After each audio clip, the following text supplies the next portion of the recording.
लगातार कुलपति जी से संपर्क करने का प्रयास किया, उनसे मुलाकात करनी चाहिए। अभी हाल ही के दिनों में पता चला है कि विश्वविद्यालय में फर्जी नियुक्ति का जो मामला है आया था संज्ञान में जांच के दौरान। तो मैंने कुलपति जी से कई बार चर्चा की, तो उन्होंने उनसे कहा, कुलपति जी पहले दिल्ली बैठते थे, मैं आया मिलने के लिए, जब उनसे कहा कि मैं आपके यहाँ मिलना चाहता हूँ, तो उन्होंने मिलने से मना कर दिया कि मैं नहीं मिल पाऊँगा। हम बोले ठीक है, आज नहीं मिले 2 दिन बाद मिल लीजिए, लेकिन कुलपति जी बच रहे इस मामले से, मिलना नहीं चाहते। वो बोले 31 तारीख के बाद मिलेंगे। और ये मामला जो संज्ञान में आया है विश्वविद्यालय के, आप जानते होंगे कि उर्दू विभाग के 3 लोगों के ऊपर कार्रवाई हो चुकी है। उनका फर्जी डॉक्यूमेंट का मामला आया था, तो यहाँ से राजभवन भेज दिया गया उनका डॉक्यूमेंट, और राजभवन से उनको जो है नौकरी से निष्कासित कर दिया गया है। और यहाँ पे विश्वविद्यालय के कुलपति जी एक प्रोफेसर हैं, जो असिस्टेंट प्रोफेसर थे, उनको प्रोफेसर बना के कुलानुशासक बना दिए और उनको बचाने का काम कर रहे हैं। इसलिए हम लोगों से नहीं मिल रहे हैं। जब नियुक्ति होती है आपकी दूसरे प्रदेश में, तो आप अपने जाति का लाभ नहीं ले सकते।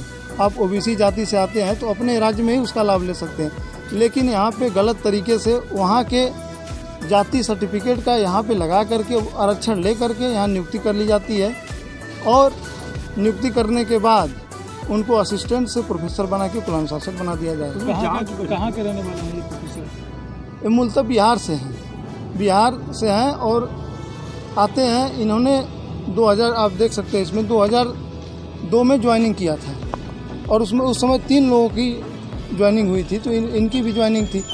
तो कहीं ना कहीं राज्य के जो पिछड़ा वर्ग का एक अभ्यर्थी था, उसके साथ अन्याय हुआ है।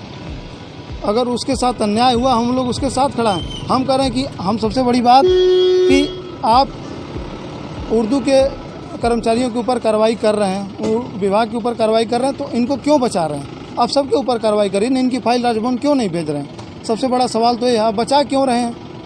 हम मिलना चाहते हैं, हम कहते हैं कि हम इस पर बात करनी है आपसे, आप क्या किए हैं, तो मिलना नहीं चाहते हैं। तो मैं उनको बता देना चाहता हूँ, इसको ले करके मुझे राजभवन जाना होगा तो मैं राजभवन भी जाऊँगा, हाई कोर्ट सुप्रीम कोर्ट जाना होगा तो मैं लेकर के इसको जाऊँगा। जाँच में आया था तो उसको दबाने का काम किया जा रहा है। कुलपति जी से मैंने उस पर चर्चा की, फ़ोन के माध्यम से ही वार्ता हो पाई, तो कहे कि उसमें जांच चल रही है। जांच कब तक चलेगी? उर्दू के विभाग के जो कर्मचारी थे उनके ऊपर तो तुरंत कार्रवाई हो जाती है, तो इनकी भी जांच कम कंप्लीट होगी? आप हमें बताएं, आप बताना नहीं चाहते। आपकी मांग पूरी नहीं क्या? देखिए, हमारी मांग पूरी नहीं होती है तो मैं इसको लेकर के राजभवन जाऊंगा, सुप्रीम कोर्ट जाऊंगा, और सड़क पे आंदोलन करना पड़े तो मैं आंदोलन करूंगा।